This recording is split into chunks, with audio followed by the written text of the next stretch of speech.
Force on a current carrying conductor. Force on a current carrying conductor. किसी भी conductor में से जब करंट गुजरता है, फॉर एग्जांपल ये कोई कंडक्टर है, इसमें से जब करंट गुजरता है आई, उसको हमने जाहिर किया कि आई की डायरेक्शन इस तरफ है, तो फोर्स किस तरफ होगी, फोर्स की डायरेक्शन किधर होगी, फोर्स कितनी होगी, या मैग्नेटिक फील्ड की होगी, मैग्नेटिक फील्ड की डायरेक्शन क्या होगी, कितनी मैग्नेटिक फील्ड होगी। तो ये आपको पता होना चाहिए कि जब भी इलेक्ट्रिक चार्ज जगह से मोशन करता है, हरकत करता है, तो वो मैग्नेटिक फील्ड भी बनाता है। इलेक्ट्रिक तो बना ही रहा है। फॉर एग्जांपल ये कोई वायर है, हम कहते हैं कि इस वायर में से जब एक इलेक्ट्रिक चार्ज मूव करता है, जब मोशन करता है इलेक्ट्रिक चार्ज, तो ऊपर जा रहा है, यानी करंट की डायरेक्शन इस तरफ है, लेकिन इसके गिर्द जो लूप बनता है वो लूप मैग्नेटिक फील्ड का होता है। चार्ज के गिर्द जो फील्ड होती है वो इलेक्ट्रिक फील्ड होती है, लेकिन यहां पर इलेक्ट्रिक चार्ज एक और फील्ड बना रहा है जो उसके गिर्द, वो क्या होती है, मैग्नेटिक फील्ड बी होती है, उसे मैग्नेटिक इंडक्शन भी कहते हैं। तो आज हमने समझना है कि जब चार्ज करंट गुजरता है किसी कंडक्टर में से, तो मैग्नेटिक फील्ड की डायरेक्शन क्या होती है और फोर्स की डायरेक्शन क्या है, कितनी फोर्स होती है, इसकी इक्वेशन क्या है। तो सबसे पहले फ्लेमिंग लेफ्ट हैंड रूल को समझते हैं। फ्लेमिंग लेफ्ट हैंड रूल को समझने के लिए आपने तीन चीजें याद रखनी है। एफ बी आई, ये थंब है, ये फोर फिंगर है और ये मिडिल फिंगर है। तो आपने ये याद रखना है कि एफ बी आई, ये पहली वाली को आप याद रखेंगे कि F B I. F for force, ये थंब फोर्स को इंडिकेट करेगा। Left, Fleming left hand rule में ये किसको इंडिकेट करेगा, फोर्स को। बी, बी क्या चीज होती है, B is the magnetic field, और आई क्या है, करंट है। यानी तीनों 90 के जाविये से आप रखेंगे, तीनों के दरमियान एंगल कितने का होगा, 90 का होगा। फिर से सुन ले, एफ बी आई, ये फ्लेमिंग लेफ्ट हैंड रूल याद करने का तरीका है। F B I, F is the force, B is the magnetic field और आई इज द करंट। इसको अगर हम इधर रखें, आई करंट की डायरेक्शन ये है, एफ बी आई, तो करंट की डायरेक्शन में हम इस तरह रखेंगे कि तो ये करंट को शो करेगा। और इनवर्ट डायरेक्शन में आप देख लें, ये टॉप पर फोर्स एफ जा रही है, ये वाली ब्लैक जो लाइनें हैं ये फोर्स की है। तो थंब किसको इंडिकेट कर रहा है, थंब इंडिकेट द फोर्स। और ये किसको, फोर फिंगर किसको शो कर रही है, B, F B I. F upward है, बी इनवर्ड आ गई, और ये आई की डायरेक्शन इस तरफ आई। ये फ्लेमिंग लेफ्ट हैंड रूल है। अब राइट हैंड रूल क्या होता है, राइट हैंड रूल ये होता है कि इस तरह, ये कोई वायर है या कंडक्टर है, इसको हमने इस तरह रखा।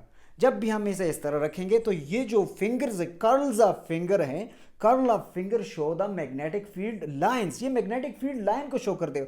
और thumb indicate the current, thumb किसको इंडिकेट, क्योंकि वायर में से तो करंट ही गुजरता है ना, जब करंट गुजरेगा तो उसकी डायरेक्शन अपवर्ड है। थंब इसको इंडिकेट कर रहा है करंट को, और ये कर्ल्स ऑफ फिंगर किसको, मैग्नेटिक फील्ड। इसको अगर हम इस तरह कर लें तो करंट की डायरेक्शन डाउनवर्ड हो गई और मैग्नेटिक फील्ड लाइन इस तरह हो जाएंगे। ये राइट हैंड रूल है और ये फ्लेमिंग लेफ्ट हैंड रूल है, एफ बी आई। अब समझते हैं कि force on A current carrying conductor की इक्वेशन क्या है, वो कैसे प्रूव करते हैं। तो फोर्स हमें पता है कि force is directly proportional to the current, इसको हमने इक्वेशन 1 नाम दिया। फिर हम कहते हैं कि force is directly proportional to length of the conductor. L is the length of conductor, की लेंथ ज्यादा है तो फोर्स भी ज्यादा है। हम दोनों को कंपेयर करते हैं, comparing 1 and 2। F is directly proportional to I L. अब इस सिंबल को हटाने के लिए हम क्या लगाते हैं, कांस्टेंट लगाते हैं। हमने लिखा F is equal to constant I L. तो कांस्टेंट यहां पर F इज इक्वल टू क्या लगाएंगे, B I L. This is the equation of force. अब इसको हम मजीद कैसे एक्सप्लेन करेंगे, F is equal to B I L है, तो इसको मैं इस तरह लिख लेता हूं, F is equal to B I L. इसको मैं इस तरह लिखता हूं कि F is equal to I B cross L. Cross लगाया क्योंकि F force is the vector, vector होती है तो क्रॉस लगता है, स्केलर क्वांटिटी होती है तो डॉट लगता है। तो यहां पर हमने लिखा क्रॉस हटाएंगे तो क्या लगाएंगे, cos थीटा या sin थीटा लगाएंगे।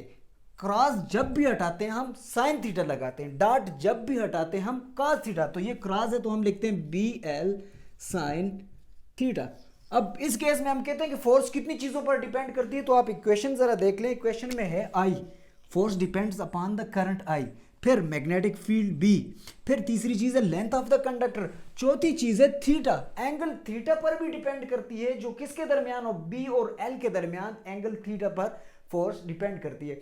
फिर अगेन इसकी अगर हम डायरेक्शन मालूम करें तो उसके लिए हम क्या करेंगे, फ्लेमिंग लेफ्ट हैंड रूल इस्तेमाल करेंगे। अब यूनिट क्या है इसकी? मैग्नेटिक करंट की यूनिट तो आपको पता है, करंट की यूनिट एम्पेयर होती है। फोर्स की यूनिट क्या है? फोर्स की यूनिट मीटर न्यूटन होती है। फोर्स की यूनिट न्यूटन है। करंट आई की यूनिट एम्पेयर है। बी मैग्नेटिक फील्ड की यूनिट टेस्ला है। मैग्नेटिक फील्ड की यूनिट टेस्ला है और दूसरी यूनिट गाज है। यानी मैग्नेटिक फील्ड की कितनी यूनिट्स हैं? दो, एक टेस्ला है, दूसरी गाज है। मैग्नेटिक फील्ड या मैग्नेटिक इंडक्शन को कैसे ज़ाहिर करते हैं? 20 है। इसकी यूनिट कितनी है? दो इसकी यूनिट है। तो हम लिखते हैं कि 1 tesla is equal to 10 power 4 gauss. 1 tesla is equal to 10 power 4 gauss. या इस तरह भी हम लिख सकते हैं कि 1 gauss is equal to 10 power -4 टेस्ला। टेस्ला और गाज किसकी यूनिट है? मैग्नेटिक इंडक्शन या मैग्नेटिक फील्ड की। फोर्स की यूनिट न्यूटन, करंट की यूनिट एम्पेयर, एल की यूनिट मीटर।